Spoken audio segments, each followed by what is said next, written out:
Welcome to This Week in Money. I'm Jim Goddard. Today, Ross Clark from chartsandmarkets.com runs down the major markets. He points out just half a dozen stocks are driving the markets higher and takes a look at the impact of OPEC production cuts and the latest moves in gold and silver. Veteran trader Victor Adair gives us his take on whether credit markets are predicting a recession and what's happening with precious metals. VRTrader.com publisher Mark Leibovit checks out the latest job numbers and what kind of impact they're having. He mentions how lunar cycles in the market seem to have some kind of connection. He also has a special offer for our listeners. Plus, at the end of the show, we'll have a company showcase update from RecycLiCo CEO Zarko Meseldzija. We'll talk to Ross Clark right after this. RecycLiCo, making lithium-ion last forever.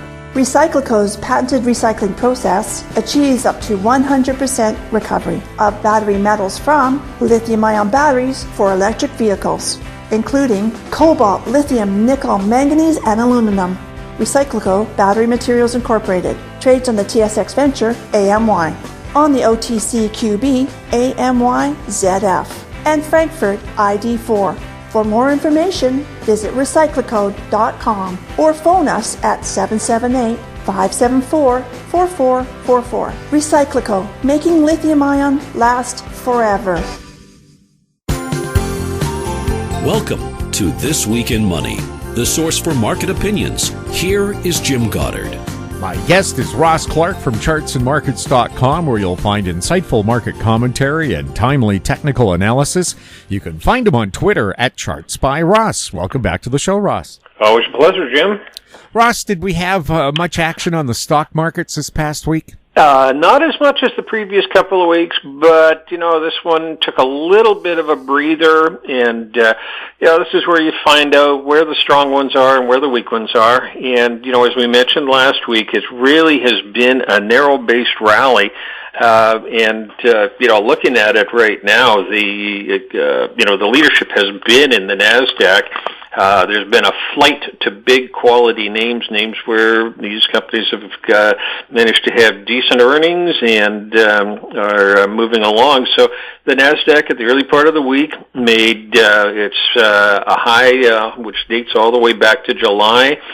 We've got the S&P not getting anywhere near the highs at that point, well off just the January-February highs, let alone what we saw back in the summer. And that is with the fact that the S&P is heavily weighted with just a few names. Half a dozen names are holding this market up, and the other 490 names plus are unchanged or down on the year. So this is not a healthy-looking market out there. So I think what we want to watch here for is the canary in the coal mine here. If the NASDAQ, which has had a breakout 2 weeks ago, just above the January and early February highs, if it fails to hold that breakout, then I think we're in for some pretty rough times. So overall, markets sort of indicate, what the economy is going to be 6 to 9 months down the road. And at this point, there's just no leadership on the upside. So let's be cautious. And as I say, the lows that we've seen in this last few days of this week tested the important highs. And if they can't hold, then look out below. What's happening with gold and silver? This has been a nice play. We've had just a great run. The gold market became overbought about just look at the chart here. This is back on March the 20th. So we've been 3 weeks since gold put in what we would call an exhaustion high. A nice little triangle since then, breakout, but no follow through. Whereas the silver market has really been running very, very well. And when we take a look at the ratio of silver to gold, it's generated on its own, just that ratio, a big overbought signal, and as it's breaking out of a consolidation range, the volume and the readings here would indicate that this really is quote unquote a sign of strength. And so any pullback in the silver stocks, definitely going to be looking at that as a buy. The strongest names in the category, alphabetically, would be Coeur, Endeavor, Hecla, and Wheaton. Those four have all just been running very, very nicely, in need of a correction, and that's the type of thing you might want to take a look at. On the gold side of things, if we take a look at the GDX, which is the gold stocks, relative to gold, that ratio has been basing out for 10 years now, since 2013, going through just a classic, what we would call a Wyckoff accumulation pattern. And so the last time that we saw a multi-year one that we talked about was Cameco back in 2020. That weekly chart, very, very similar to the weekly that we're seeing right now on the GDX versus gold. And at the time, the Cameco looked like it was ready for a pretty good move. And in 2.5 years, it's now 300% higher. So that accumulation can really give you a nice long-term move. So take a look at the GDX or the GDX by gold. It's showing its first signs of strength coming off the low. What we really want to see here is a change of character, some higher highs and higher lows. That's probably something that we would see here in the next month or two, and could once again be part of the scenario where we're looking for this really good run in the miners over the coming years. Ross, what's going on with crude since OPEC decided to cut production by 1 million barrels a day? Yeah, a week ago we had signals that said we were probably within a day or so of a high because we had one of our sequential sell setups, and they typically happen 2 to 3 days before a high as far as the oil market's concerned. And, wake up on Monday morning to find out that OPEC's dropping production by 1 million barrels a day. And so here we are, with the high being generated on the news on Monday, Tuesday. Prices have done very, very little since then. The support is clearly going to be at 75.5, even though we're sitting up at 80 at this point.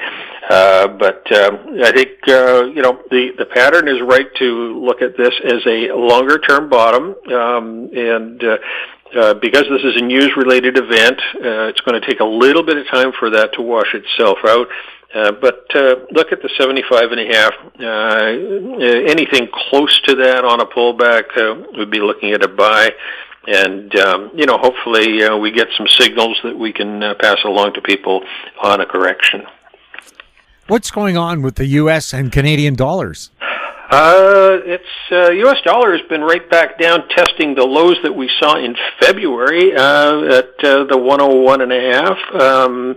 There's not really a lot to write home about this one. It's at this point looks like it might have a potential double bottom. I guess the key will be what the Fed ends up doing, and then what that'll have an impact on the U.S. dollar. But for now, don't see a lot of leadership in that one, and the Canadian dollar had a great little pop on the oil news, and did get up to 74.5.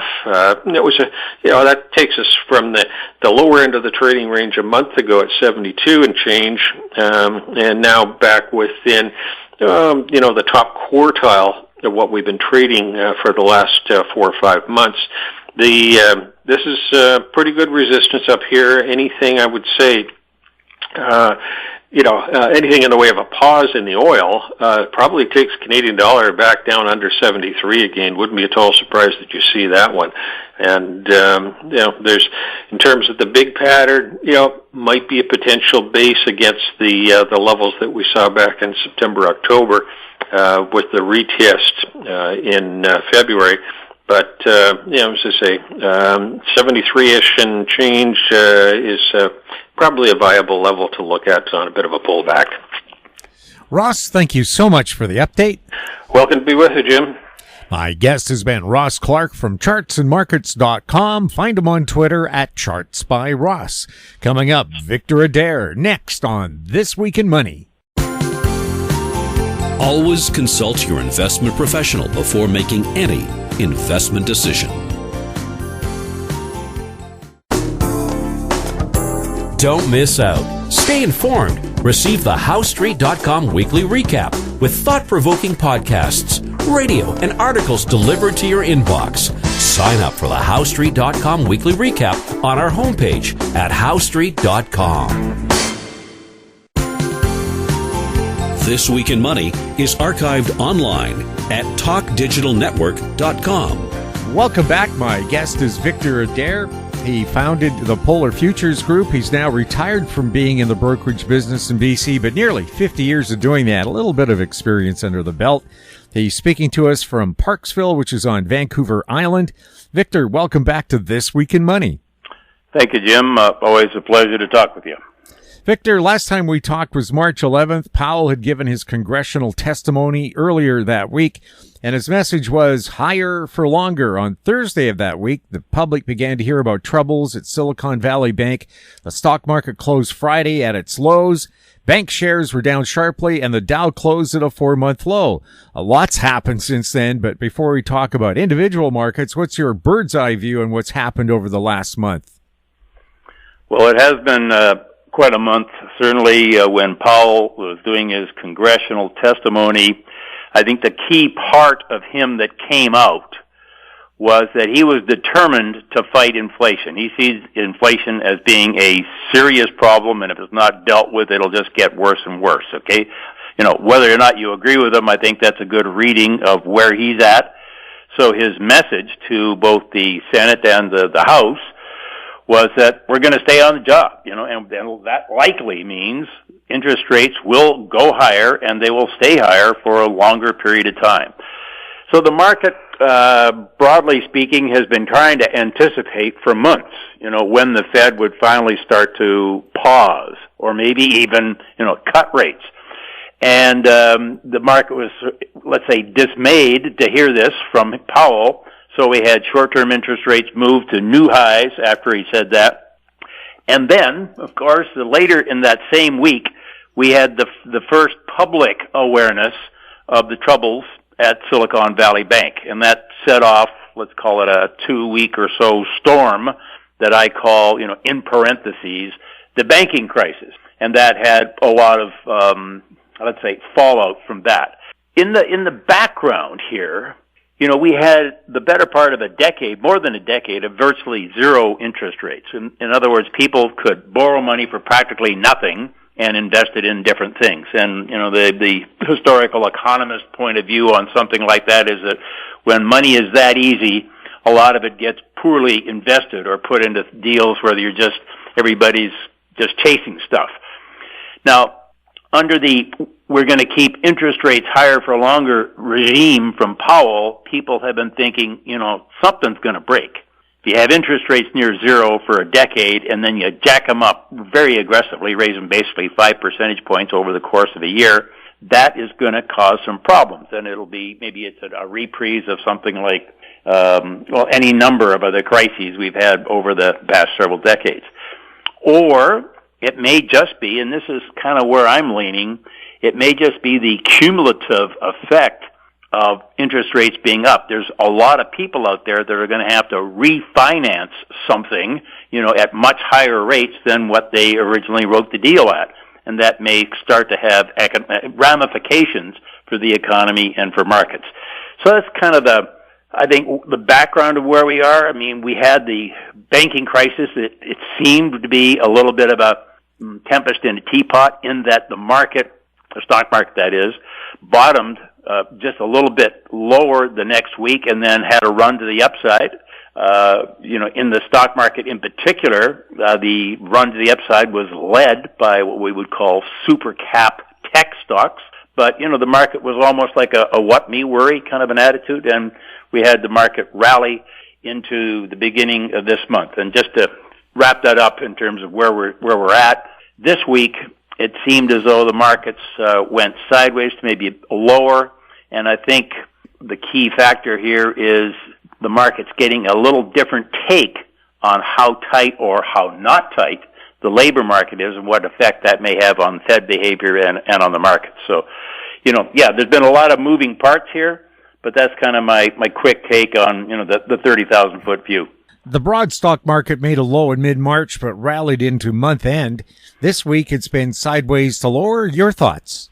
Yeah, as I was just about to say there, that the rally has been led by the big cap tech stocks. And let's say there's a handful of them, 5, 10, that sort of thing, big cap tech stocks. If you took those stocks out of it and looked at the S&P hasn't gone anywhere. It's virtually unchanged on the year. So these super cap stocks are so big, the weighting is so strong in the index that their rally has pulled the broad market higher. Why are the super cap tech stocks up? And I think it's a kind of a thought, maybe a couple of things. One is that, they're a long duration asset and they're going to do better in a low interest rate environment. That's a way more complicated way of explaining it, but I mean, that's kind of it in a nutshell. And I think another aspect is, they were the go-to stocks over the past, gee whiz, since the great financial crisis. The tech side of the market has just outperformed the rest of the market like no tomorrow. I think also maybe the tech stocks were seen as something that was durable. You could call it, in a defensive kind of frame of mind.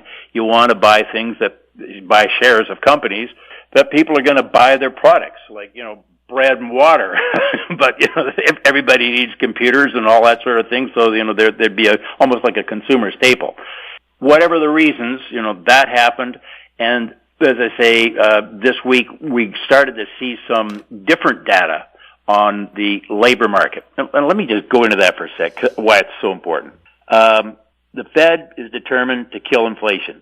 And one of the aspects of inflation that hasn't really come down here has been rising service costs, and part of that is rising wages and so on.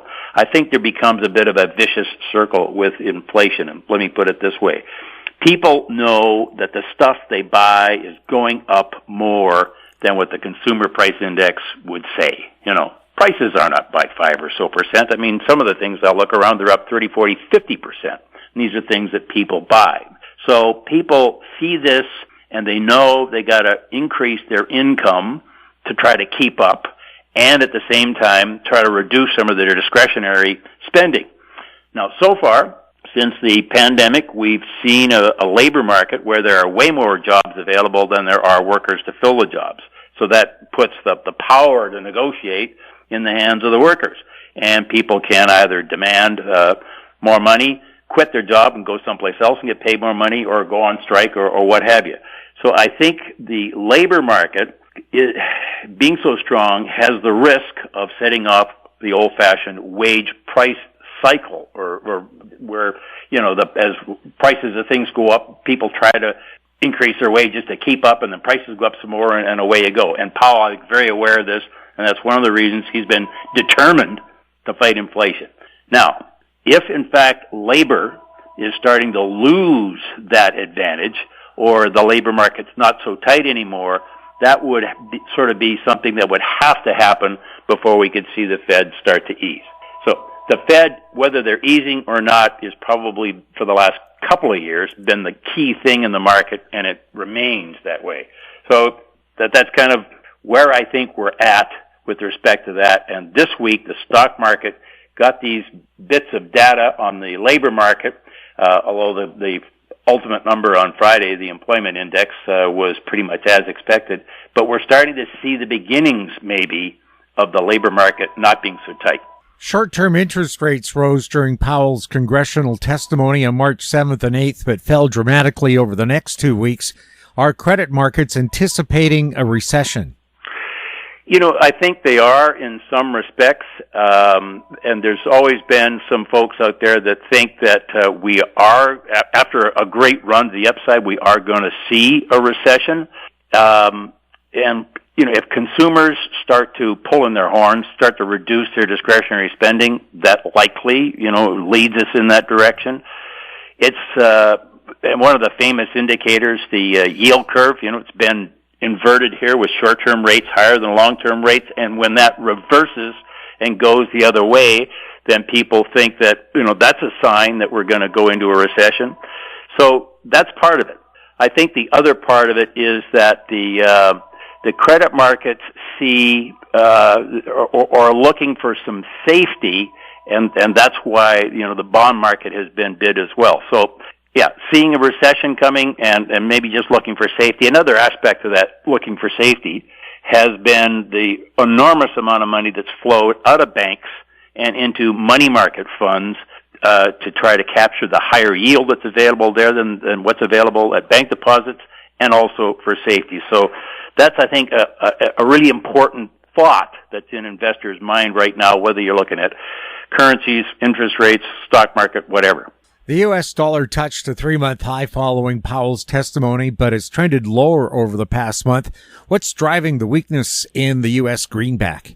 Yeah, I think over the past couple of years, and we've talked about the dollar a lot. I mean, particularly going back to the beginning of 2021, when the dollar made a low and has rallied a lot since then.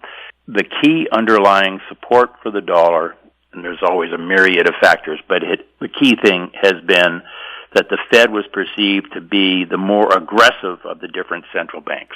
And in the currency markets, that is a powerful and an enduring force. You can get more money, you can earn more interest, let's say as simple as that, by being invested in U.S. dollars than elsewhere. The currency markets also, in my experience, and I've traded them for well over 40 years, are momentum markets a lot. And what I mean by that, once that dollar gets on a rally trend, it seems to persist. And whatever it is, the currencies, they seem to go further in one direction than makes any sense, and then usually turn on a dime and go the other way. So when you look at historical currency charts, there's a lot of V-shaped turns. So I think lately, the thinking has been that the two main other central banks in the world, and God bless the British for leaving them out here, but, the European Central Bank and the Bank of Japan are now perceived to have no opportunity to ease, where the Fed could be easing, so that helps put a bid in those markets. I mean, other things helping the euro, the thought that China is going to reopen their economy. I mean, Europe exports a lot to China. I think the European GDP, just off the top of my head, is about 50% or so dependent on exports, where the American GDP is maybe 10% dependent on exports. So a strong global economy, particularly with China rising, would be good for euro. The disaster that was supposed to have happened this past winter from, ultra high energy prices in Europe didn't happen. So the euro may have been knocked lower than otherwise because of those worries, and then when that didn't happen, the euro is coming back. But I think it's very, very much the key thing is what's the Fed going to do, and the market's kind of taken the view that the European Central Bank and to some degree the Bank of Japan will be still raising rates while the Americans decide to go to the sidelines. The Canadian dollar was at a 5-month low around 72 cents in early March, rallied 2.5 cents to this week's highs. Is this simply a case of going opposite the U.S. dollar, or is there more to it than that? It's very much, Jim, you're right, very much a factor of being sort of the flip side of the U.S. dollar. The U.S. dollar, hit a high at the same time Canada was hitting a low, and vice versa. So, the Canada, in my experience, most of the valuation of the Canadian dollar hasn't got much to do with things that are Canada specific. Okay, I mean, from time to time there is. If we had a dramatic change of government or something in Canada, that would be a Canada-specific event and would impact the currencies. But the usual big three that impact Canada are what's the U.S. dollar doing? If it's up against most currencies of the world, it's probably up against the Canadian dollar. What are commodities doing? Canada will track commodities a lot over the longer period of time. And interest rate differentials come into play. And lately, the Bank of Canada sort of moved to the sidelines a couple of months ago in terms of pausing. The Fed is still in a tightening frame of mind, so that had put the Canada on the back foot, as they say. Just lately, Canada, I think, we've actually been trading in a pretty narrow range, going kind of sideways here. I haven't seen a cause to think Canada's going to make a dramatic move one way or the other from here. Gold rallied around $200 over the last month, closed this week above $2,000 an ounce for the first time since the Russian invasion of Ukraine. I hear reports of people lining up to buy gold coins and bars. Silver's jumped $5 in the past month, a 25% gain. What's going on there? Yeah, the gold market has, this has been a wonderful time for the gold market in that, a banking crisis is sort of music to the ears of the gold bugs, as well it should be. And the worries, I talked about it earlier, the fears that people have, you have to think that markets are truly, price changes in the markets really reflect emotional changes in people, I think, more than changes in the facts, although certainly, changes in the facts like a bank crisis causes people to get emotional. So it's a bit of a vicious circle or a virtuous circle, depending. The gold rally here has also been helped along by the weaker dollar and by lower interest rates, and particularly falling real interest rates. And those are have always been two of the key variables in determining the price. There's been other positive facts on gold. We've seen reports of and actual buying by central banks around the world of gold. So we find anytime there's a perceived imbalance between buyers and sellers, if there's more buyers and sellers, prices rise, or the buyers are more aggressive, or even, I think in the case of central banks, probably price insensitive. The central banks aren't trying to pick up the last nickel. They're just deciding that they want a bigger weighting of gold in their reserves, so they just go out and buy gold, doesn't matter what price it is. I think the gold market has probably, the anecdote you're saying there about people lining up to buy gold bars and so on, I think my thought has been, I guess, that retail has come late to this gold rally. We're up about maybe $225, $250 off the very lows here, and retail has come in maybe in the top $100. It doesn't mean that it doesn't count. It's just, I think maybe I'm a bit mixed on gold, honestly. Prices are up here. We haven't been here since we had the crisis of Russia going into Ukraine. But then, you look at what happened after that. Gold fell $300-400, and there's still a war going on over there. So we have these ebbs and flows. I guess in a word, I would not be personally. I'm not chasing gold here. I'm not going to run out and buy it because I think it's going to go up another couple of $100 in the next 2 months, and it might, but that's kind of the way I look at it. OPEC Plus surprised markets last weekend with combined production cuts of more than 1 million barrels a day. Prices jumped this week. Are we going back to $100 plus West Texas crude prices? Well, we might be. You never know. Just 3 weeks ago we were at $65 a barrel, and that was a 16-month low on WTI, and that was down by 50% from the highs we made last year, again, when Russia invaded Ukraine. So, and there's been something I've been aware of here. There's been like a persistent, very bullish story around crude oil in particular. And let's just say fossil fuels, but no, leave it at crude oil. And the story has been, we haven't had the capex, the money being spent to find new sources of supply that we are going to need to have before, we can make a transition to other sources of energy. And therefore, prices have to go up. Well, they didn't. For months, prices continued to trade lower. So people form opinion about what's going on in the market. Lots of times, you have kind of a confirmation bias where you seek out opinions of other people that kind of confirm what you already thought. And this rally that we've had lately was really, the market had got oversold for sure at $65. And OPEC really surprised the market. You could say blindsided them. Although, there's always somebody who knows, right? And you saw prices on Thursday and Friday of last week before the announcement on Sunday, our time, that they were going to do this cut. So, somebody knew it was coming or saw it coming and got in front of that. We jumped $5, $6, and we've kind of stayed there. We're still, at just over $80 at the high end of the range, I guess, that we've been at for the last several months. So, where we go from here, I don't have a hard opinion. Are we going above $100? Yeah, I can understand that. I could see that. Any number of things that could trigger a reaction that would take us up there. Certainly anything more like a Russian invasion of Ukraine would drive prices higher.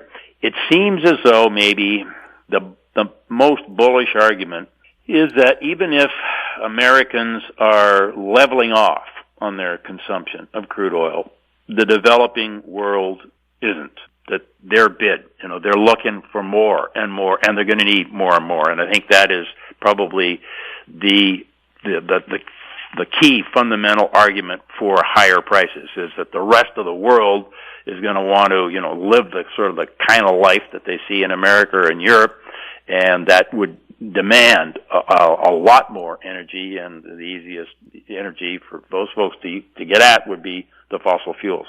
In your weekly blog at Adair.Ca, you always have a lot of charts of different markets and comments to go with them. But my favorite part is where you write about the trades you've made or are thinking of making from that perspective. What's on your radar these days? I have to preface this by saying these are short-term trading ideas. Now, I have, for instance, been short gold a couple of times here in the last couple of weeks. Actually made some money on one trade, lost some money on another trade, and both of those, the win and the loss, were both small. But anyway, the preface is it's a short-term trade, and I guess why I say that is in my weekly blog, I do say, here's the trades I did this week, and here's what I'm carrying into the weekend, or here's what I came into the week with. And I was short gold coming into this week, and stopped out very quickly for a small loss in that position. I'm short on the stock market here. My background thinking on it is that we had the run up from mid-March to this week's highs, and I got short there. The market's kind of gone sideways to lower since, but I'm thinking that the enthusiasm that rallied the market from mid-March to the early part of April is a little long in the tooth. I'm inclined to think, I guess, that the banking crisis, just let's say with Silicon Valley, probably there was an overreaction to it, but I think there's still a lot more things in the weeds, so to speak. Let's call it the consequences of having raised interest rates so fast after having them so low for so long is going to show up in different places. And it might be, one of the popular things has been people calling for something to break.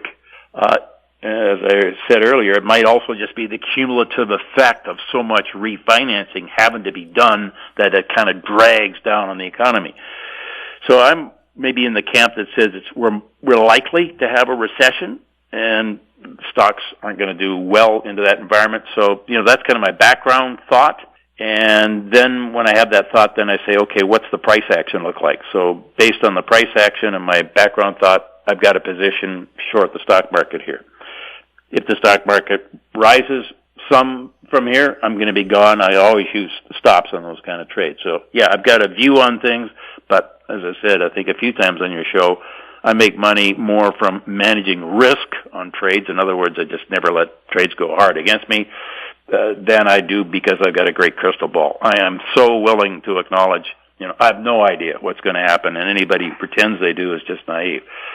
Other than that, what have I got? I'm short the Canadian dollar. Now that the run-up in the Canada was overdone, same thing would apply there. If Canada goes down, I'll stay with it, probably add to the position. If it turns and goes up, I won't. Some of the, actually, Jimmy, some of the stuff I write about is more, the trades that I was thinking of making and didn't make. And one of my and I think a lot of people know what that's all about. You kind of got planned to do something, and then you fail to do it, and damn, look at I was right, and I don't have a position.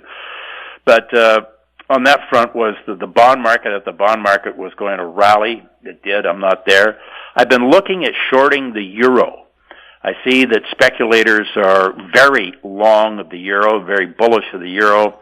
I'm suspicious there, but I need to find some price action that kind of confirms my bias, and so far I haven't.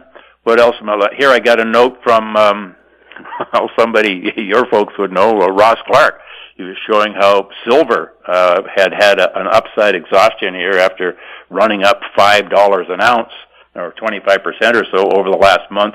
I'd be a little nervous about shorting silver, I guess, but I understand the thinking there. I guess I'm looking for the Fed to raise rates one more time and then start to cut rates in the second half of the year. By raise rates, I mean, another quarter, either in May or in June, probably May, and then see rates trade lower later in the year, and that might accelerate if, in fact, we go into an inflationary environment. I also write about positioning and how that is just so important to me. That's one of the first questions I'm going to ask before I put on a trade. I've got an idea. Let's say I want to buy something. I just want to know, if everybody and his dog has already bought it. So, I don't want to be chasing something. I want to look at positioning. Now, ideally, like something like the euro, the crowd, as it were, is already long the euro. The euro starts to turn the other way, and I'm short, then, the crowd's at my back rather than being way out in front of me. And the most important thing, not that anything's really the most important, but one of the very important things for me is that keeping the time horizon on my trades, the analysis I have, in sync with the actual execution I do. And I'm very open about, writing when I kind of screw up on that. And I have done that a bit lately where the market has been so volatile. I have used very tight stops to protect myself if the market is wrong, and that's been to my detriment. I've had some good calls on markets. I mean, I traded the stock market from the long side from the middle of March right to the beginning of April. I made some money, but it was tiny compared to the size of the move. And the reason was I'd buy it, the market would lurch ahead, I think great, and then fall back, hit my stop, and I'm out with maybe just a small profit. So, yeah, trading's no sure bet. It's usually more of just about managing your own frustrations and emotions and being able to stay with the game. Victor, thank you so much for being on This Week in Money. Jim, it always is fun to talk with you and explore the way we do. I appreciate your calls. Thank you. My guest has been Victor Adair, who's recently retired from nearly 50 years of being in the brokerage business in BC, but he's still very active in the markets.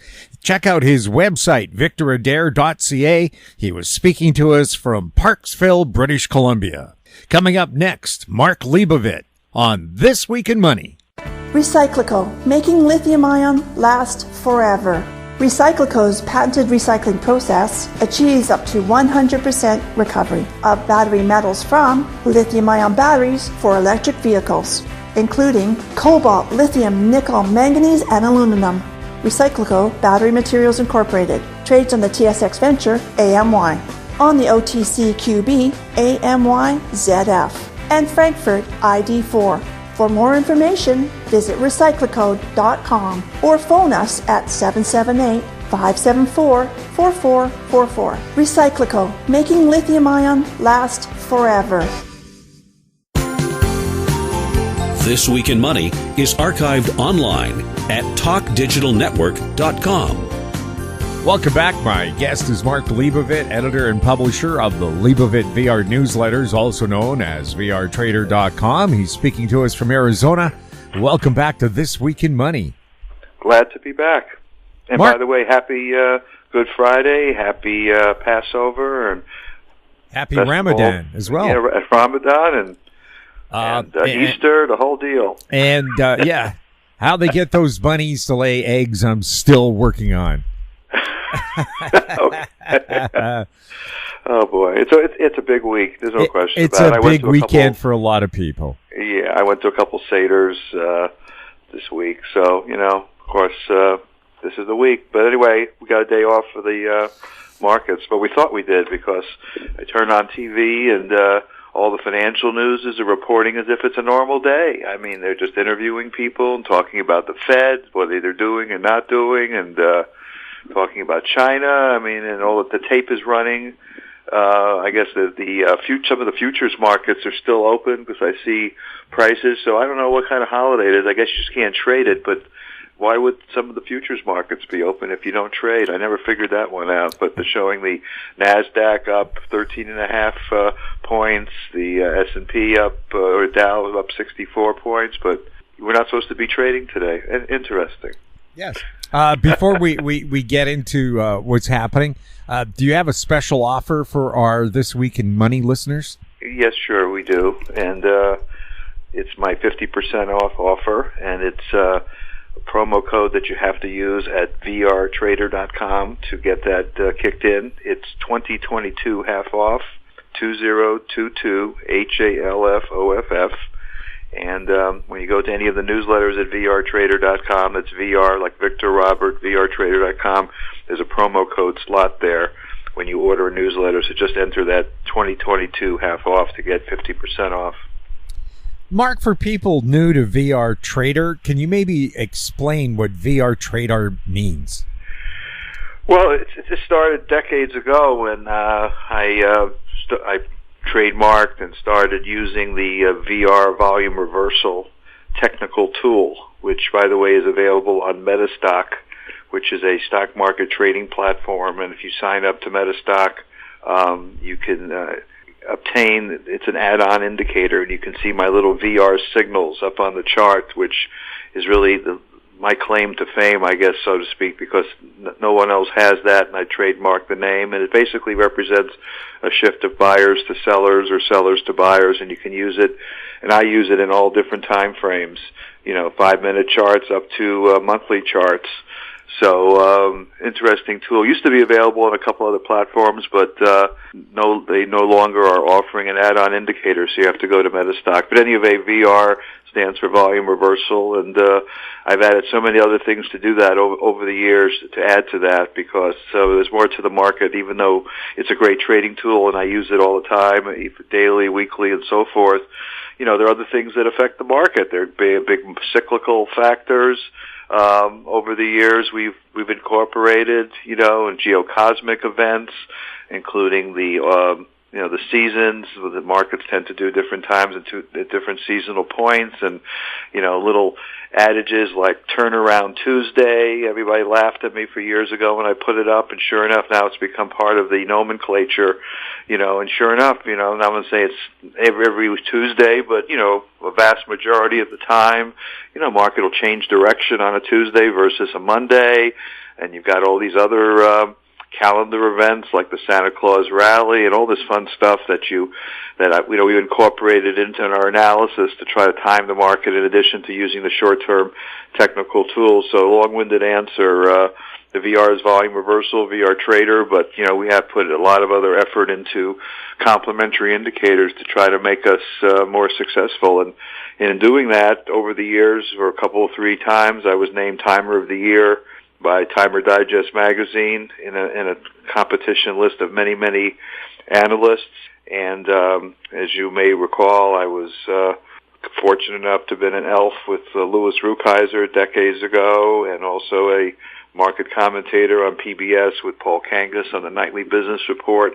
And I only say this is because in all humbleness, they recognized that I was making a pretty good call of the markets and doing a pretty good job of it, and they wanted me providing that input. So I'm grateful for that exposure, but it comes from a lot of hard work. I guess some people I guess you could be a natural-born pianist, and other people have to work hard at it. And you can be a natural-born market timer and or trader, and others have to work harder at it. So I guess I work hard at it.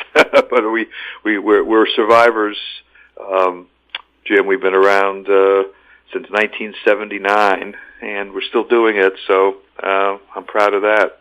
April 5th was a full moon. Should we care about that? Well, I care about them. I mean, they're short-term, change points in the market. Ian McAvity, who is a Canadian, Toronto-based analyst, I'm telling the story again, but I have to bring it up because you brought up the Lunar event. He was on Louis Rukeyser's show. I think it was 1972, and I was a young whippersnapper back then, but I was still in the markets.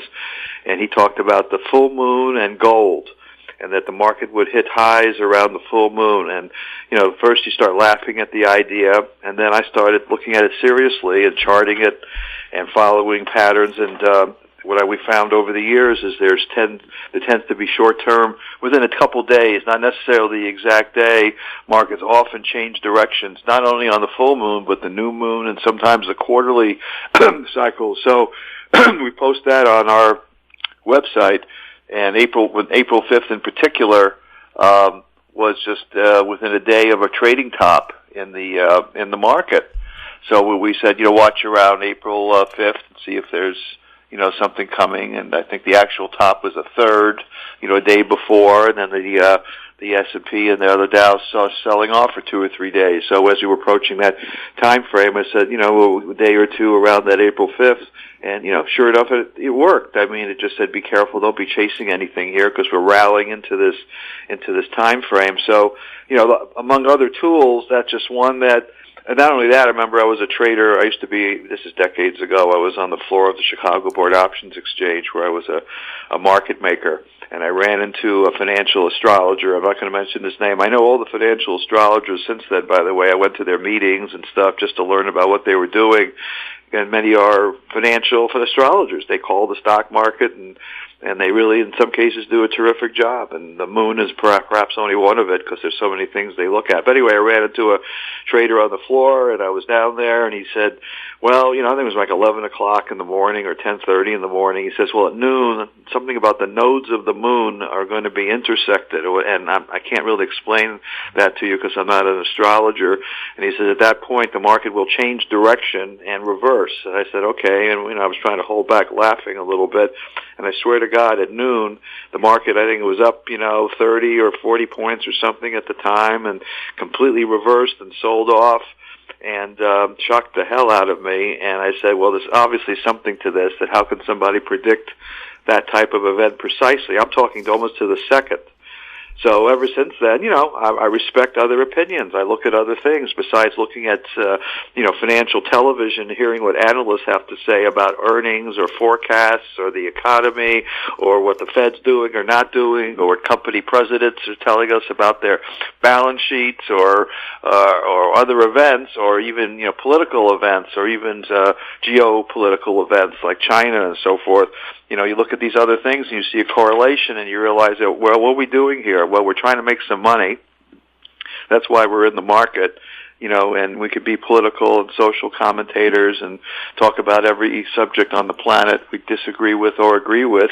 But at the end of the day, if you're sitting here and you're talking to newsletter clients or you're being interviewed like I am being interviewed now and you make a prediction and you're dead wrong enough, you're not going to be in that position very long. So as a result, bottom line, if you're making some money and it works and the correlation, I don't care what anybody says. That's what this game is all about. So anyway, a long-winded response. The 5th was important, as are other dates that are ahead of us.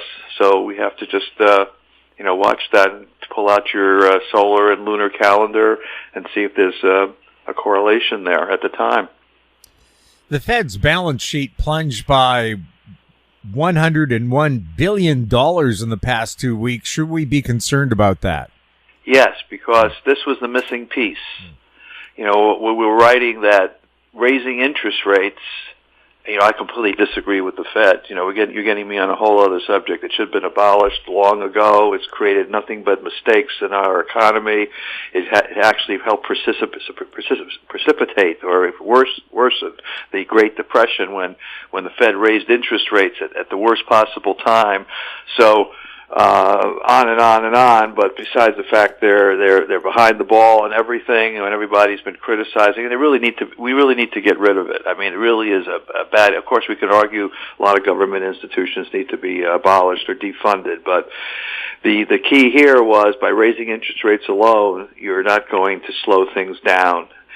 Why? Because there's still too much money floating out there, and their balance sheet really hadn't dropped hardly any bit. At least, we're just reading reports that are fed to us. I mean, I don't believe economic reports anyway. I think they're all mishmash nonsense, and they change and revise them, and it's a ridiculous game. But if we can believe some of those numbers, that the balance sheet really hadn't been brought down, and it plunged, as you said, $101 billion. And you have to drop the balance sheet along with increasing interest rates to really slow stuff, because what essentially is happening is the inflation rate is higher than the interest rate. In other words, when you borrow money, you're borrowing free money, because inflation, let's say, is 6%, you can borrow, and they're raising rates, and they're only at 4%. There's that spread. So you have to do something else to bring to slow things down, and then you start contracting the amount of money out there, and loans become more restrictive, and there's less financing around. That really starts to slow business down, and that's what's starting to happen right now. And the Fed is either held back in doing it for political reasons, or didn't tell us they were doing it or not doing it. But if they really want to kill the economy, which is apparently what they want to do, they want to ruin the great employment figures that we have. They want to slow employment, which is absolutely enough cause to abolish them in and of itself, because one of the credos of the Federal Reserve, the reason it was created, was to enhance and ensure full employment in the country, and for them to even tamper with it when it's doing so well is enough to abolish them alone. I mean, that's criminal, in my opinion. So the bottom line is they're going to start tightening stuff up, and it'll be harder to get loans. There'll be less money sloshing around. Rates will be going up at the same time, and they're going to throw us into a recession or worse. And that's what they're intending to do, because they're so incompetent, because they provided zero interest rates for 10, 12 years, which is ridiculous, and then never realized that was bad, and then now decide, we're going to make up for it by reversing everything dramatically. And it wasn't all the Fed either. There are a lot of other factors out there. We have Congress spending money like crazy, giving out free COVID money, all kinds of fun stuff going on too. So, the Fed's bad, but there are other people that are bad as well. So a lot of people running the economy who are really don't know what they're doing, and don't plan very well, and really don't understand economics. In fact, some of the worst market forecasters around are those who have economic degrees. So, and many of those are sitting at the Federal Reserve. So here we go with, things slowing. The Fed is going to stick with it unless there's some war or some dramatic or geocosmic event or something else, Jim, that forces them to completely reverse their position, because the stock market is anticipating, these are kind people, and they're not going to do this to us, and they're going to start reversing their position, and they're going to, pause interest rates, or actually backtrack and start reducing the rates, and the people are going to be fooled. And so one of my basic feelings about the market as a result of this is that we're going to go down. So we may rally, a little bit here. We've been rallying, and people have been hopeful, and some of the high-tech stocks have been rallying, because if rates come down, that helps the high-tech, sector, and it's going to blow up in their face. If the Fed continues to reduce the balance sheet, as you asked, and they still uptick the rates, the results are not going to be pretty. Yes, and throw some numbers around here. Again, government statistics, so always take them with a grain of salt and maybe a spoon of sugar as well. 236,000 jobs created in the U.S. versus 230,000 estimate in Canada. 35,000 jobs created versus a 7,500 estimate. The U.S. jobless rate is 3.5%. In Canada, it's 5%. Your thoughts on those numbers? Well, I don't really attribute a lot to these numbers. Everybody else holds their breath. So anyway, everybody was talking about this, that today was such a big day economically because of the non-farm payroll numbers. So they increased 236,000 versus the estimate of 238. So it was a little less, and they say, it's not getting as bad. It's not getting as bullish, and maybe the Fed, because of that, is not as likely to raise interest rates. We're back to the previous question. So because it was a little increase less than they expected, that's a good piece of ammunition to make the Fed change its opinion, which they're not going to do, which is the whole tirade I just gave you a few moments ago. But it was enough to get the futures markets up a little bit this morning on Friday, where at least temporarily, where I'm looking at the screen as we're making this recording, I'm watching the market. I think the S&P and the S&P is up 13 points, and the NASDAQ up about the same, and the Nikkei was up, and the Dow was up 64. All these are future prices. But anyway, they reacted positively to it. So it's a bunch of nonsense because we know what they're really trying to do, and they're going to continue to do it despite this 2,000 amount that came in less than expected. So we'll see what happens. Well, they created more jobs than expected in both Canada and the U.S. But another number, and I don't know if the Fed even looks at that, is the number of job openings. Now, in Canada, it's fallen below 1 million. In the U.S., it's fallen just below 10 million. But there's still 10 million jobs waiting for people to show up and fill them, and they can't find them. Same thing in Canada. The Fed's game, it seems to me, they're not going to be happy until there's blood in the streets. Right. What's this all about? And they're not following one of the main reasons they were created is, and why would they want unemployment in the country? They want breadlines. They want create a recession or worse, a depression, because they screwed up on managing interest rates for the last decade or so, and mismanaging the money supply and all the kinds of stuff they've been doing. So it really, it's like they get the grade of F. They flunked out. They should be dismissed, removed. Institutions should be removed. The people there are the whole theory sounds great, but I look at my U.S. American history where Andrew Jackson in the mid 1800s abolished the Federal National Bank at the time, paid off the debt, and said we don't need a national bank. I think the free market should determine money supply, money available, interest rates, the whole thing. I think we have too much government intervention, which is incompetent and the worst possible timing in doing what they're doing right now. Because yes, the government, and it's not just the Fed, it's the Congress here in the U.S. and I'm sure in Canada as well, where they spend money recklessly and get themselves into trillions of dollars of debt that can never be repaid, and then we have to start talking about digital currencies or something else, to help control things. So crazy world, but we're tracking the markets. Hopefully, as long as we still have freedom and we have the ability to trade, we can benefit from this stupidity, because you can, buy gold as it was going up, or you can buy a cryptocurrency to protect yourself, or you could go short the market and you can make money, or you can find individual defense stocks that are going up because of the geopolitical situation. There's always opportunity somewhere. So we just have to play the game, realize they're idiots, and just work around their actions. So right now, with their actions, and in my belief, the market's going to go lower, you have to play accordingly and trade accordingly. Well, the one job where you don't need any training or experience, politician. So maybe they have an excuse for screwing things up. But economists have gone to school for this, and they still screw up. They don't have an excuse. Right. They really don't. Well, they just don't have a sense of, market timing and what you really need to, they talk about, all the various statistics and the numbers which are lagging, which is another issue too. They're not real time. This is why I like technical analysis. This is why I got into the field that I did.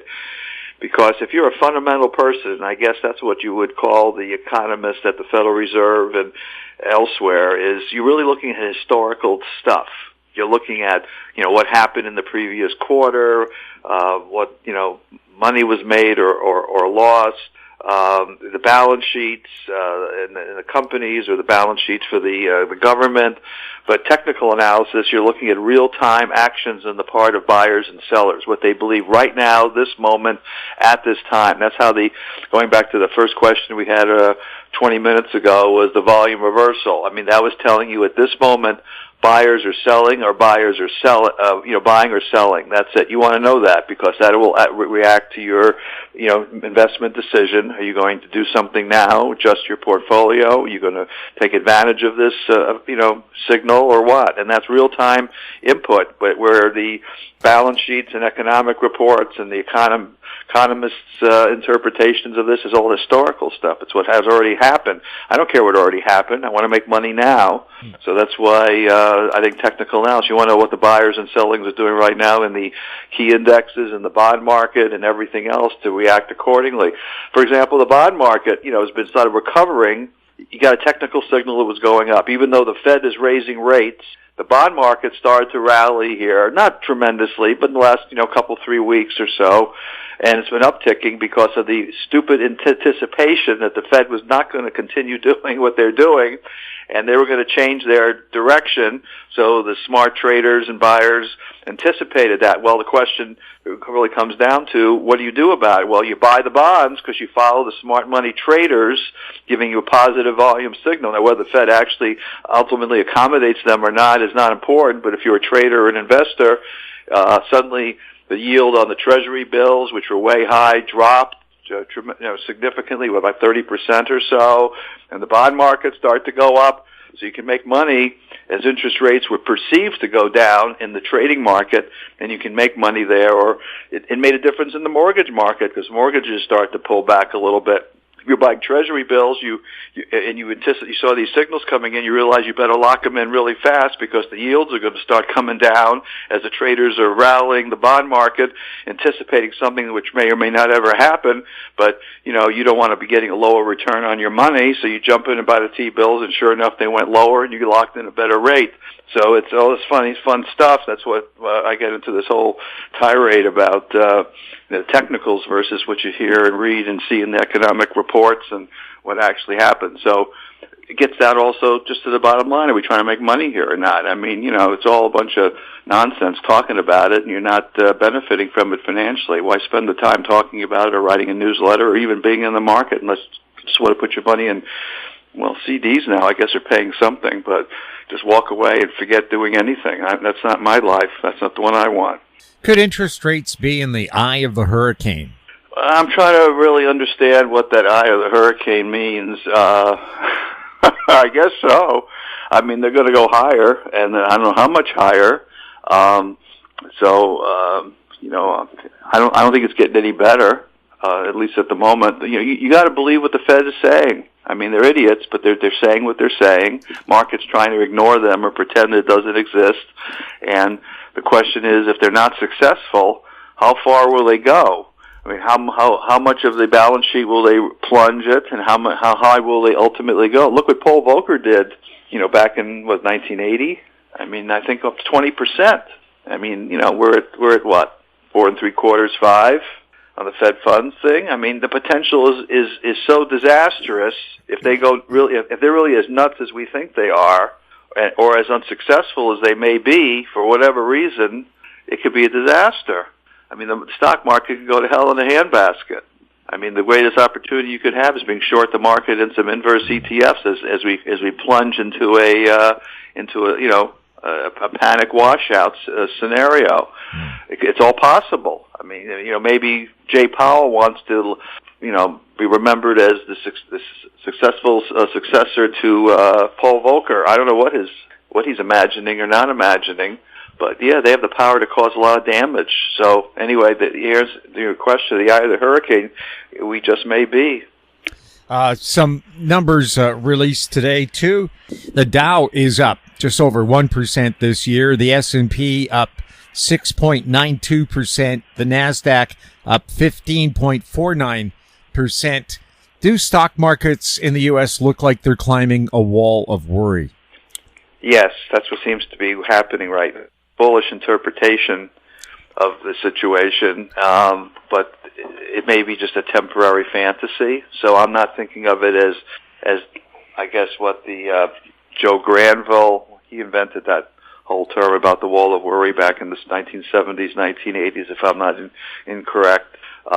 Yeah, the markets are rallying the wall of worry short term because it's based on false premises about what the Fed's doing or what's happening geopolitically around the world, and traders love it, and you try to take advantage of it. We're in that little period now where, we talked about this in previous interviews, that I was expecting a potential big market trading low in mid-March, and that was tied to the vernal equinox and also to the Ides of March theory and to a lot of, studies that saying this is a time of year or time of period where the market could change direction. So we're in a rally phase. It had been here a little bit, and it may carry perhaps a little bit further into April. I wouldn't hold my breath, but I guess it is possible. So, but there is that climbing a wall of worry event that clicked in here because the news was bad, but we also had other factors. Like I mentioned, there were cyclical factors that I had correctly predicted that said you might get a bounce out of here for a while. So that may be the prevailing powerful thought, not so much whether it's a wall of worry or not, that the planetary or cyclical forces that work for us this time of year, just like a Santa Claus rally tends to be a time of year where people are more optimistic and try to buy stocks and it goes up and so forth, or the Thanksgiving turkey shoot around Thanksgiving U.S., there tends to be little market rallies. It's that kind of thing I think had more of an impact here, but it's not really discussed. So it's climbing temporarily a wall of worry, I guess, but you really have to be worried about the stuff that they think is not important, which is essentially what they're saying, Jim. It's not important. People worried about this stuff. The market is overreacting, so let's buy it, and it'll go up for a while. So it could be just a short-term event. Are there sectors you like right now? Yes and no on a trading basis. I hate to be telling you to buy gold now. Gold's already at 2020 an ounce U.S. We've talked about it since it was in the 1600s. And I guess if it breaks out, this could be another false rally, by the way. We've had several of those. Actually, I'm looking at the chart. Looks like a potential triple top. We had a double top for 2 years, in 2020 and 2022, where it got up to that over 2,000, and then it collapsed several $100s, and then now it's come back a third time.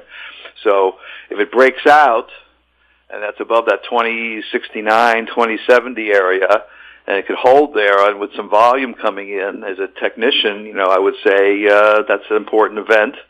And maybe now we're going to 2,300 or 3,000 or 5,000. Maybe we've cleared some resistance for many years, and then there's still some money to be made here. I'm not sure whether it's going to break through or not. There's enough reasons fundamentally for it to happen, for all the debt and other issues that are going on, instability around the world, the question of whether the U.S. dollar is going to survive, and what Russia and China are doing, acquiring gold, and there's so many powerful forces that say that, but there's also manipulation in the gold market, suppression of the gold market, which my friends at Adair.Org, Bill Murphy's been talking about for decades, that, government's in there suppressing the price because it makes the government look bad. So have they unplugged the plug that stops gold going up by playing around and manipulating the futures markets at the COMEX, or not? That's really the big question. Has the government stepped aside, manipulating and suppressing the gold market and the silver market? And I don't have the answer to you. I mean, if they stop doing it, which is hard to believe, then gold will go to the moon. I mean, it will go higher. So as a trader, you just got to be aware of that. If you're a long-term holder of gold, you put it away in coins or whatever. You could care less what I'm saying because you have the belief or religion that that's the only solid thing you can own on the planet, since it's been around for thousands of years and will continue to be. So you just hold and take a long-term position, whether it goes back to 1,000 before it goes to 10,000. But as a technical trader, We've been long the gold here. We've had recommendations in our newsletter, comments about it. I'm getting nervous about it, to be honest with you. Should we just take profits and run? Because if it doesn't break through here, then it could get pretty nasty to the downside. So for the time being, I'll give it the benefit of the doubt since it's holding over that 2,000 level and see what happens. Is the bear case for the U.S. dollar picking up steam? It is because of what's going on around the world, but it's still a bastion of strength for most investors and people all over the world. And I know that the goal is to get rid of it. China and Russia would love to do this. Iran would love to do it as well. But if it's going the way of the dodo, it's not going to go there so fast. I think it'll take more time. And we're still in a U.S. Democratic administration here in the U.S. And there's if you do some of the studies, you'll tend to see the dollar is strong during Democratic administrations and weaker during Republican administrations. So the question is, are the Democrats going to stay in power beyond 2024? Or the Republicans coming in? If the anticipations of Republicans are coming in, then maybe the dollar will start to weaken earlier than it might normally weaken. So there's some political considerations regarding this over the decades if you do the charts and notice that. But there seems to be a lot of push to get rid of the dollar, particularly by our adversaries around the world. And it's really a moot point. Are they going to be successful or not? Or we're just going to have multiple currencies trading around the planet, and you'll have a choice of doing a Russia-China currency versus the U.S. dollar, and depends where you are on the world and what your political views are, and where you want to do business. So I don't think it's going anywhere now. I mean, over the next decades, perhaps. But, if it really goes and collapses, what does that mean for the country? So it means the country is diminishing in its influence and power around the world. I mean, the British pound used to be the top currency on the planet, and the empire of Britain collapsed, and so did the value of their currency. So it's a statement that the U.S. is not going to be and is already retreating from where it's been.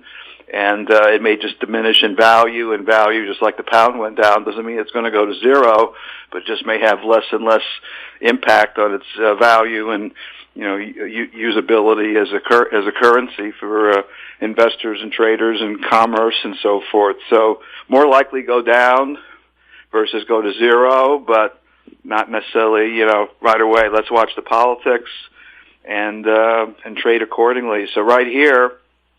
Just recently, we've had a pullback, and that's good for commodities because the lower price in the U.S. dollar is good for gold and other, commodity prices. So those in the commodity market, I guess they want to continue to see the dollar retreat here, and we'll just have to watch the charts. But I'm more concerned into the 2024-25 election if Democrats stay in or not. If they continue to stay in, then I think the dollar will resume its uptrend, which would be bad for gold and commodities and so forth. So since we've had such a rally here, as a trader, part of me says take your profits and run, and necessarily stick around waiting for the party to close around you here. So let's see what happens. Does the price of crude oil affect inflation and interest rates, and what do you see ahead for crude? Increased crude oil prices is a tax on individuals because it just an increased cost of living and so forth. So I do think crude oil ultimately is going higher. We talked about this a few weeks ago. Why is Warren Buffett buying Occidental Petroleum, one of the smartest investors in the world, and keeps accumulating it? If he didn't like oil, I don't think he'd be buying. It's one of his biggest positions, by the way. I don't think he'd be buying Oxy. And Oxy's got that historical relationship with Russia and so forth, going back to Lenin and the Arm and Hammer, way back during the Bolshevik Revolution and so forth. It's got a whole history, Oxy and Russia. That's an interesting side story. I don't know if it really means anything now or not, but why he picked that particular company versus other crude oil plays is sort of beyond me. But We need oil. There's been restrictions on it. The world needs oil. It's going to take decades to convert to full electric vehicles and convert away from, wait for, oil-based, oil-based industry and so forth. So it's overall bullish, and I've been talking about this for a couple of years already. I mean, I can imagine crude oil at $200, $300 a barrel at some point, in the years ahead. So, I'm overall bullish. Like anything else, you got to trade it. I mean, there's big swings. We've seen them already in the last couple, 3 years. It looks like I think we hit the little bottom here, so I'd be looking for crude to move higher. I would sort of predict, $100 a barrel is not unreasonable in the next 6 months or so, and we'll see where we go. With gold above $2,000 per ounce, does it look like gold could be breaking out? And do you have any price targets for gold? Yeah, well, I just covered that, but basically, guesstimate would be about 2,300. It would be a next potential target, and then 2,600 if it really clears that double or triple top formation. And what's interesting too is, I don't know if any of other listeners have noticed, but many of the gold stocks are way underperforming the metal itself. Usually it's the opposite. Usually the gold shares, like the Newmont Minings and the Barracks and the big names would be like soaring ahead, or at least equivalent with the move in the metal, and that's not the case this time. So you would think they'd be doing better. Crude oil isn't super high, but there are some costs in mining and so forth that could deter from their profitability. But it's just an interesting negative divergence. Why the shares, though they've upticked recently, of course, they're not exploding and moving forward. So that sort of worries me a little bit. Why have all the shares diverged negatively and not been as strong or into new highs or approaching highs as the metal itself? So I don't have the answer for that question, but it is a divergence on the chart, and it could be sort of a warning flag that maybe gold's not going so far, or maybe the dollar is going to change direction here unexpectedly and fool investors. So that's why I mentioned the trading aspect of it. Sometimes it's better to sell gold here. It's $20 an ounce. Get the hell out, take your profit, and if it does break out, then jump back in, because then the big move could really be underway rather than risk that it's going to drop from $20 back to $1,600. So that's sort of the dilemma you're in as a trader right now, and that's where I'm at. Having profits in it, do I just take them and run, or do I, hope that it does the big breakout and the shares start to take off even further than they have, and confirm the move in the metal itself? So, long-winded answer. That's where I'm at. How is silver looking? It's moved up with gold, and it's still the shares are way behind where they were. I don't have a particular stock in front of me here, but they're nowhere near their highs, or highs that they've been when silver was at this level before. Silver, could see $30 an ounce, and that I can see that in the charts, and that probably will happen if gold clears that double, triple top at 2060, 2070, and then we'll just sort of take it from there. I'm not going to inject any fundamental ideas about what silver is worth, or how it's used in solar, or how valuable it is, and so forth and so on, as many people are saying. That may all be true. I'm just looking at the charts of the thing. I mean, sure, silver's been suppressed too. It's not just the gold conspiracy theory that I threw out. It's not conspiracy theory. There are lawsuits. J.P. Morgan was sued, lost cases in court because confirmation of traders manipulating the silver market, trying to suppress it, just like I mentioned. GATA.org group has been talking about the same thing happening in gold. So there's a lot of shenanigans in that market. So, I don't know how far they're going to let it go, and, what the powers that be, want to do here with it. But theoretically, silver should go back to $50 an ounce where it used to be, and on the big blow-off, and it should be much higher than it is right now, considering gold is starting to approach its all-time high. So there's little, I guess I'm saying, and the same as I mentioned for the shares, there's a little negative divergence on silver versus gold is where it should be based on what it did in the past. All comes down to your time frame. Are you an investor? Are you a trader? Are you short term, long term? The momentum was on the side of the metals here, short term. Dollar was pulling back. They rallied, and now we're at sort of a critical point here to see if it's going to continue. So we're really at a little potential change point here, and we'll see how far it goes, or whether it's in the process of fulfilling a short term top here, and we have to be careful. So I'm going to watch the indicators. If we start to get some negative volume off these little peaks in gold and the shares and everything here, you might start to see a pullback here in the metals. It might surprise a lot of the bulls thinking it can't happen, but we've already had a big move. Senator Ron Johnson asked U.S. Secretary of the Treasury Janet Yellen if the U.S. debt, now at $32 trillion, was going to rise to $50 trillion. She said, yes, but if U.S. debt is headed to $50 trillion, what could that mean for inflation, interest rates, the U.S. dollar, gold, crude, real estate, and the stock markets? Well, this all gets down to the inflation scenario, and as long as they continue to print money and the debt gets bigger and bigger, the thought is you've got to be you got to be in diverse assets, which include the gold and the crude oil and the real estate and the markets, so that you have diversification. So the debt seems to just want to go higher and higher forever, Jim. I've been in the markets now decades. The numbers that we're hearing and seeing, and the inability to try to control it. What are they going to do about it? They're going to just dismiss all the debt one day and come up with some kind of crazy scheme that we've wiped it out because we've done something else. There's all these theories out there, that have been bandied about how do you get rid of all that debt? Do you sell off all the national parks in the United States, for example, which is one theory was bandied about, a while back. Sell it off, and you can pay off all your debt by selling all the U.S. valuable real estate to China or somebody else. I don't know what else they're going to do to get rid of it, or they care. But what we learned over time is real estate, this is just a rough rule of thumb, tends to double every 20 years. So inflation is with us unless something dramatic changes about the way the world operates.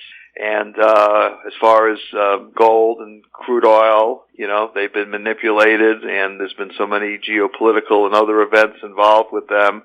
I don't know what else to say except you got to trade them. I'm bullish on the crude oil. I'm bullish on real estate. I guess I'm bullish on gold ultimately, and it should go higher based on normal supply and demand if the government wasn't involved, fooling around with it. As far as interest rates are concerned, well, that's a whole other story. That's being manipulated by the Fed and not by the free market. If the Fed wasn't involved, the real question would be, where would interest rates be now? And I can't answer that. I don't know how the free market would interpret it. Would they have jacked up interest rates a couple, 3 or 5 years ago, and they wouldn't be at zero, and we wouldn't have this crisis right now that apparently we're having, where the Fed has to react so dramatically and, negatively. So once we get rid of the Fed and we can have the free market tell us what to do, I think I can make a better sense of what the interest rate should be doing, because the market would be telling you that. So at the moment, I don't know what they're doing with the debt. It seems like it's just a never-ending, and it's destroying the country. It's destroying the free world when you're into all this debt. So I don't know what the answer is. I have to really, I don't have an answer, but printing more money is certainly not the answer. And creating, that's essentially what's happening. We're just printing money. It's just coming out of the treasuries and the Federal Reserve. It's a computer. They hit a button. I wish we could do that with our own accounts, right? Does it look like central bank digital currencies are gaining traction? Oh, yes. In fact, there's an article that I saw this morning.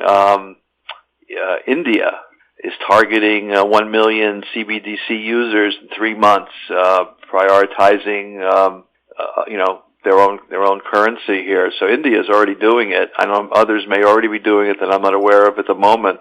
It's a fact. This is, there's some theories out there that Bitcoin was created by the government, and it really was just a test to see how people would react to digital or cryptocurrencies, and nothing is an accident out there. And now that since so many people like it, the government says, well, we can go ahead and do our own central bank digital currency. I mean, I hate the idea. I mean, basically, if they force you to do it, all the money, if you have money in a checking account or in the banks, will now be a digital currency. And, the tracking, the invasion of privacy, of course they can check on you anyway, but try to take cash or deposit cash in the banks, they jump all over the place. They go crazy that you're doing something illegal. But in an event, the central bank currency, just another form of control of government over your freedom.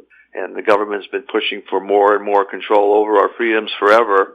So it's inevitable. It's going to happen. It's happening, as I just said, elsewhere in the world. And, what does it all mean? It means that, to me, I want to have less cash around. I want to be in other things other than what the government can control or supervise. It seems like I take all your, get out of the banks, get away from anywhere the government could supervise you or watch you. So, I don't know how you have to operate in a cash environment, or I don't know what you do. You have to use barter. You have to get out, use gold, silver as currency if other people accept it. You can trade commodities instead of, dollars.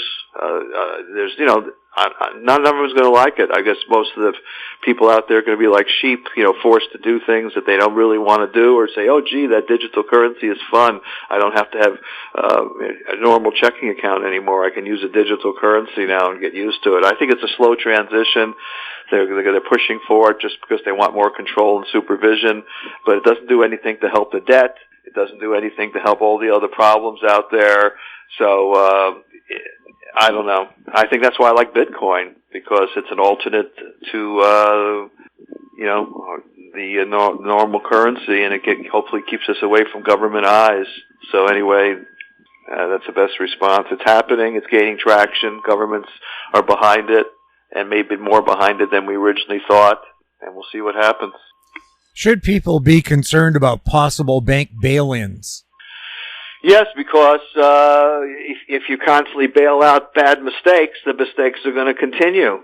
I mean, if people are pushing for here in the U.S. $250,000 is the amount that you can be protected if the bank goes under, and now they want to make it unlimited, so you can't lose in your banks. A lot of people lost in some of the small banks; they were mismanaged. If government, you might as well just have a government bank. Close all the banks, just have a government bank. The Federal Reserve turns itself into a bank like J.P. Morgan Chase or Bank America here in the U.S. or RBC in Canada. They all become one big government bank, and you have an account with the government. Might as well just do that, because essentially that's what's happened. No matter what the bank does or doesn't do, it's going to be protected and be bailed out. Maybe that is the answer. If there's risk, banks can go down and they're going to be bailed out anyway. What's the point of having the banks? I mean, it's just an interesting thought. I mean, it's crazy. I mean, obviously a lot of mistakes were made, but the banks made a lot of mistakes. There's no question about bad loans or investing in long-term treasuries versus short-term treasuries. But look at the government. Look at the mistakes the government's made. Everybody's stupid. I mean, nobody's doing the right thing. I mean, it's just wild. I don't know. In Iceland, they sent banking executives to jail for letting their banks fail. England has similar legislation. If you let your big bank go under, you go with it. So let's be responsible. Should the U.S. and Canada have similar legislation? Perhaps. I don't know. It sounds like a good idea. It worked for Iceland, I guess. Possible, right? Well, at least they'd maybe be a little more responsible with your money. Well, there's a whole other question whether it's your money. Yeah. Well, under the current laws in Canada and the U.S., once you give money to a bank, it's theirs. Right. That's what I mean. People have the false understanding that when you open a checking account at a bank or a savings account, that it's still your money. I mean, theoretically, they can confiscate it. And I don't have the exact clause, and you probably know more about it than me, but I've heard this for years. I was shown the documentation in the years past, and I don't have it in front of me. You're really not safe in the bank, but people say, well, I am safe because the government's guaranteeing it, and up to $250,000, and now they're talking about going infinite. So I guess you're theoretically safe if the government bails you out, and worrying about whether it's the bank's money or your money becomes an irrelevant point at that time. But anyway, it's wild out there. What's that magic D word? Diversification. Don't put all your eggs in one basket. Don't trust any one situation. Be all over the place. If you own all the things that we've been talking about a little bit, any one thing blows up on you, hopefully you'll be okay. You want some cash in the mattress, you want some, money in gold, you want some in a checking account, you want real estate, you want to own some stock, long or short. You got to just be everywhere, I guess, otherwise you can get caught. And that's really the bottom line here. There's so many uncertain events that could unfold, and we always have these outlier events that come out of nowhere, like the COVID disaster and the balloons flying over the country. And, this is stuff that happens, or asteroid suddenly hits in Russia, and earthquake tears apart Turkey, and there's so many things we just can't control. So being a little bit everywhere, I guess, is the answer. Are space balloons and aliens likely just a psyop? It may be, but, the stuff that they have photographed, and you know where my position on this is. I mean, we've had a lot of unidentified craft and stuff out there for literally thousands of years. I mean, it's an ancient literature. I mean, even the medieval paintings that I've seen show things flying around in the sky. So, and we do know that there's stuff being photographed. People have all kinds of testimonials about things that have happened. I mean, I've been a student of this for 50 years. I mean, there's something there. Yes, maybe they flew some balloons over, to see how people would react to it. We know China was involved taking pictures of everything, but we also know the U.S. military has used balloons forever, and balloons have been around, since the 1930s, and I don't understand why that happened. Was it just a way to distract us from other things that are happening, get our attention off so that other things can be going on? It's just tough.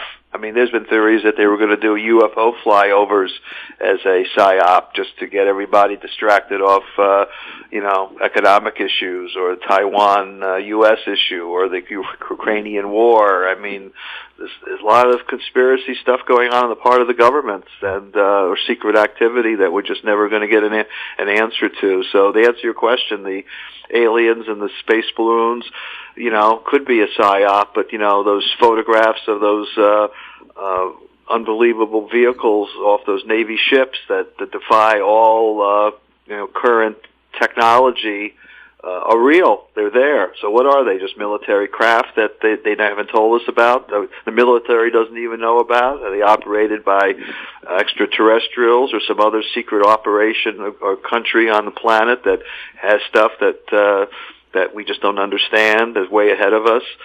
Some even attribute it to Nazi technology. The Nazis were way ahead of us in technology. They were working on UFO-type projects, according to a lot of literature that I've seen and read.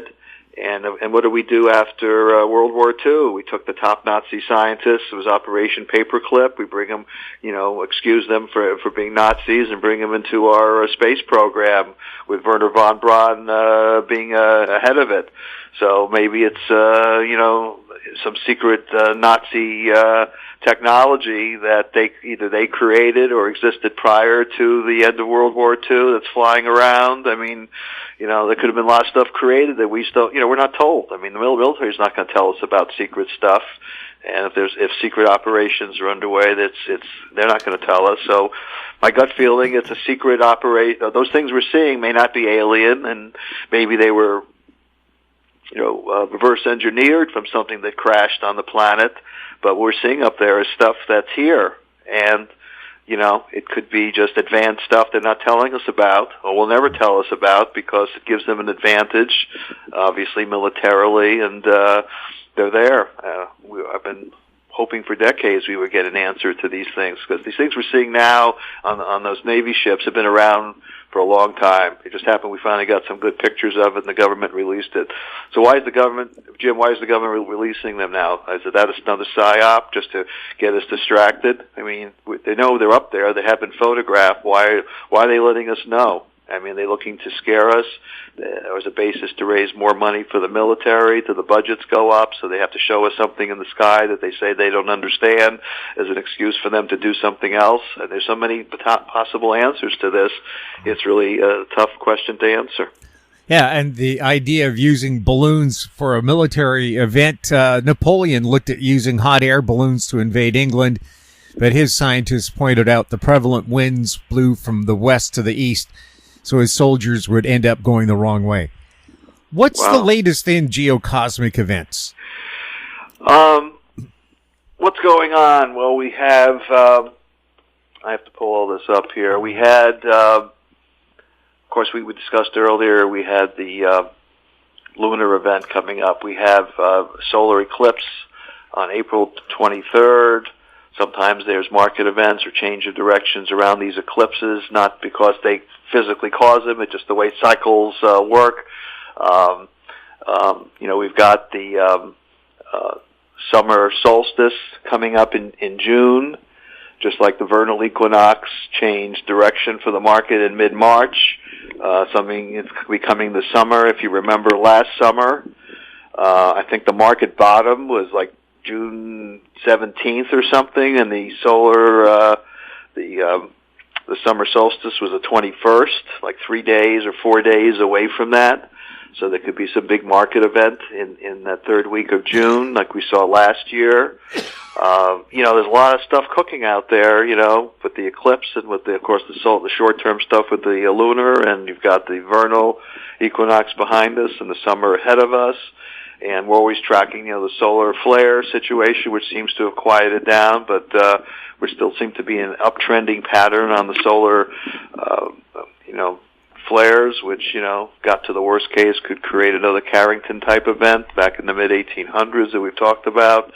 So, we're just tracking all that stuff. I mean, I publish also on my newsletter, it's on spaceweather.com, a list of all the active asteroids that are being tracked, that are seriously being tracked, and sometimes a small one shows up by surprise that are found by amateur astronomers. That's something, you can't sit here worrying about day to day. It's like sitting in Turkey and worrying that you're going to get another earthquake. I mean, these things are going to be, they're going to happen, God-given events they just can't control, but there are the cycle events coming up. So I think this mid-April period on into mid-June you got to watch, because everybody got excited here. A lot of the cycle people that I track that do cycle work besides myself are saying, well, April tends to be a good month for the stock market. Okay, it's one of the better performing months. We'll see if that really unfolds here, but it could be a bull trap into a sell-off into these other time frames that I just mentioned to you. And we also have, I didn't mention, we also have the 4-year presidential cycle, and that is due anywhere from September to March. September this year to March of next year, and that tends to be coincident with a market low of some kind, and this is just based on study of 4-year U.S. presidential cycles. So there's reasons to expect, big sell-offs ahead, and whether we ultimately end up higher at the end of the year, and the January barometer that we haven't talked about but have talked about previously is correct, which foretells a positive result by the end of the year, is to be seen. But if the presidential cycle comes in, September, October, and these other cycles come in and form some type of low, maybe they will try to rally them into the end of the year. And the January barometer, which was created by stock market analyst and stock almanac creator Yale Hirsch back in the 1970s, said that if the first 5 days of the year of January are higher than the close from December 31st, and at the end of January is also higher at the end of January compared to the December 31st close, I would say that the year as a whole could be higher. So we'll see if that plays out. Maybe it could be, but we may have to go down first before we go up. So a lot of interesting stuff going on. The death rate is significantly higher than normal. Massive illegal immigration is going on. What do you think is going on, and could it affect markets and the economy? Well, we're allowing a lot of people into it's a political move, get more Democratic votes, let people cross the border. We have stuff coming in from Canada now, which is crazy, as well as the Mexican side. Well, of course, Canada's getting people in from the U.S., so. That's true, too. Yeah. Well, back in the 70s, people left to avoid the draft, and they went to Canada. A lot of reasons to go in and out of Canada, but it's massive illegal immigration. Will it affect the markets and the economy if it continues? Yes. I mean, there's disease being brought across, and you've got terrorists, and you've got people that are not just Mexicans from all over the world. They found people from all over the planet that have crossed into the U.S. from Mexico, just not people from South America. So besides disease, besides terrorism, besides all other kinds of risks, plus where are you going to put all these people? And on top of that, the government, from what I understand, supports these people. If I cross the border, I'd probably get a free house and a bunch of free cash and medical treatment, and my whole family will be taken care of, and I'm all set. So the government's supporting it, at least the U.S. government's supporting it, and they're treating the people in here like they're kings in terms of financial support. So it's a political move because they want to bring more people in and hope they vote Democratic and oust any Republican challenge to the control of the United States. I mean, it's very clear to me that's been going on for a long time. So hopefully that'll change, but I don't know if it will or not. I mean, I'm right here in Arizona, and we're right on the border. And I used to go into Mexico a lot, and I'm reluctant to even cross because of a lot of the risks who I'm going to run into. So, yep. It could affect us, and I'm more concerned about physical danger, people coming in who are criminals, and maybe they're carrying some disease. Has the world gone crazy? No question about it. It's gone crazy for a long time. Liberalism is a mental disorder. I hate to throw that out because I know there's some liberals listening to this. Maybe I was more liberal at one point in my life, but Michael Savage wrote that book about 10, 12 years ago. And that sort of led into all the crazy stuff that's experiencing now, including the woke culture and the Black Lives Matter culture. And now they want to do restitution for every black person that had history back to the Civil War in the U.S. Some U.S. cities around the country are trying to create, programs or pass legislation that says you got to reimburse millions of dollars if your grandfather was a slave or grandmother was a slave. I mean, it's when you say, has the world gone crazy? Absolutely. It's over the top. It gets worse every day. And when they try to sex change children, and when they start rewriting books and copy, they rewrote some of the stuff for Dr. Seuss. I mean, this is what happened in Nazi Germany. Next thing you know, they're just burning the books. I mean, the world has gone crazy. Where can people find out more about your special offer? Go to VRTrader.com. It's Victor Robert, VRTrader.com, and sign up to one of our newsletters and use the promo code 2022 half off, and you'll get 50% off of any of our newsletters. And appreciate you mentioning it, Jim. Thank you. Mark, thank you so much for being on This Week in Money. My pleasure. Thanks for having me. My guest has been Mark Leibovit, editor and publisher of the Leibovit VR newsletters, also known as VRTrader.com. He was speaking to us from Arizona. And that wraps up our show for this week. We'd like to thank our guests, Ross Clark, Victor Adair, and Mark Leibovit. And thank you for listening. If you have any questions for the show or our guests, you can send them to info@HowStreet.com. Now stand by for a company showcase update from RecycLiCo CEO Zarko Meseldzija. I'm Jim Goddard. We'll be back next week with more This Week in Money. Comments made on This Week in Money are an expression of opinion only and should not be construed in any manner whatsoever as recommendations to buy or sell any financial instrument at any time. Archived online at TalkDigitalNetwork.com. This Week in Money is a production of How Street Media Incorporated. Executive producer is Tom Allen. Welcome to Company Showcase, an advertising feature on HowStreet.com. I'm Jim Goddard. I'm speaking with Zarko Meseldzija. He's the Chief Executive Officer for RecycLiCo. Welcome back to the show, Zarko. Thanks for having me, Jim. Zarko, what's going on at RecycLiCo going into the long weekend? Well, to be honest, I've been getting lots of questions from listeners on, why are we not signing a deal but other recycling companies are? And I think, maybe I just want to focus in on this. And to best answer this question, I really want to emphasize our long-term business strategy again. I know we've talked about this in the past, but I'll just try and describe it in more detail, right? Because on the one end, you have recycling companies out there that are building standalone recycling operations. Like in the likes of Li-Cycle, for example. Now, this requires a large team and a very large network to source battery waste materials to feed the operation and offtake materials. Therefore, it's really critical to sign deals to buy waste from companies that produce these materials, such as battery manufacturers and OEMs. However, what's not clear is how long these contracts actually last, or if another competing company will come and snatch up that business.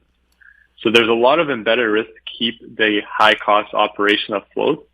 And also keep in mind that many of these companies are still just producing black mass by only shredding the batteries, while they still are trying to bring their hydrometallurgical technology up to scale.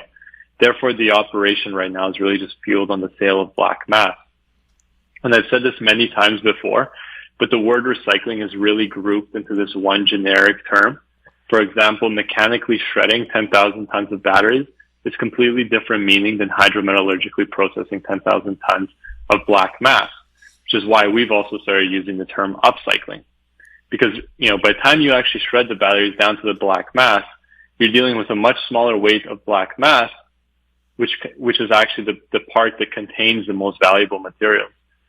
So generally, the higher number out there in kind of headline news is the one that's quoted. But from, and then that kind of gives, that's what you're really seeing out there a lot, right? It's that large number, the large processing capacity. But from our market insight, we really recognize that there's a lot of companies producing black mass, and we have received many samples of black mass. But for RecycLiCo, we've been focused on the hydrometallurgical processing because this is where we see the greatest profit potential and where we can leverage our technological moat that has been developed from years of innovation. Now, also looking at from the battery manufacturer and OEM's perspective, we believe the standalone recycling operator is a great kind of short-term trade-off because they can sell their waste to a standalone recycling company for the time being while they ramp up their core business.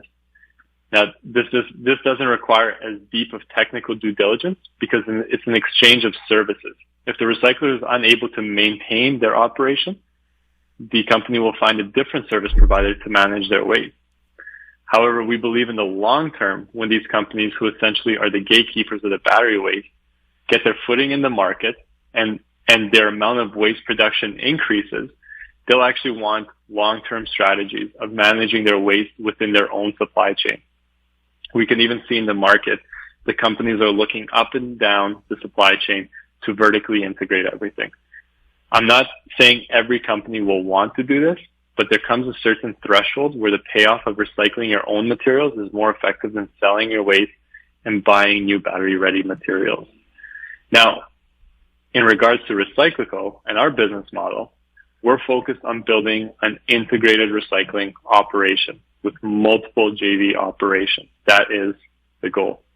That means working directly with strategics such as battery manufacturers and OEMs to enable a circular solution with our technology. That means instead of short-term supply agreements, our critical focus is actually collaborating with these companies in the deep due diligence work that actually looks to qualify our material and validate our process at scale, because in a circular model, this material would actually go back to them as well. Now, this is a longer process compared to buying battery waste, but it can lead to a longer-term commitment by both parties. And fortunately, this is what we have been working on, as reported in our past press releases, and have a pipeline of work that we're tirelessly moving forward. So now, just to kind of wrap things up, I really wanted to focus this podcast solely on this topic and share that insight to just kind of give a little more context on the direction, we look to go. But also just as a quick update, and in the short term, we are also preparing to produce precursor and lithium hydroxide from our demonstration plant that, as requested by companies and as part of their evaluation. As I've explained kind of why that evaluation is happening and how that leads to the business model approach we're going down. And maybe, Jim, I just want to wrap it up by saying, wishing everybody a great long weekend, happy Easter, and see you on the next podcast. Zarko, for people new to the company, can you maybe describe what RecycLiCo does?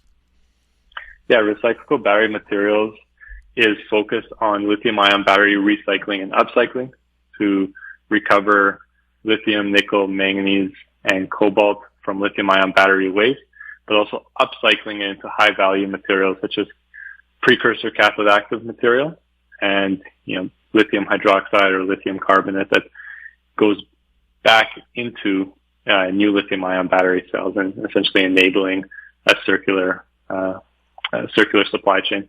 Zarko, where are you traded and where can people get more information about RecycLiCo? We're traded on the TSX-V under AMY, on the OTCQB under AMY.ZF, and on the Frankfurt Stock Exchange under 2AM. And you can get more information on our website, www.recyclico.com. Zarko, thank you so much for the update. Thanks, Jim. We've been speaking with Zarko Meseldzija. He's the Chief Executive Officer for RecycLiCo. I'm Jim Goddard. Our conversation took place on April 6th. Comments made on Company Showcase are an expression of opinion only and should not be construed in any manner whatsoever as recommendations to buy or sell any financial instrument at any time. Archived online at HowStreet.com. Company Showcase is a production of How Street Media Incorporated.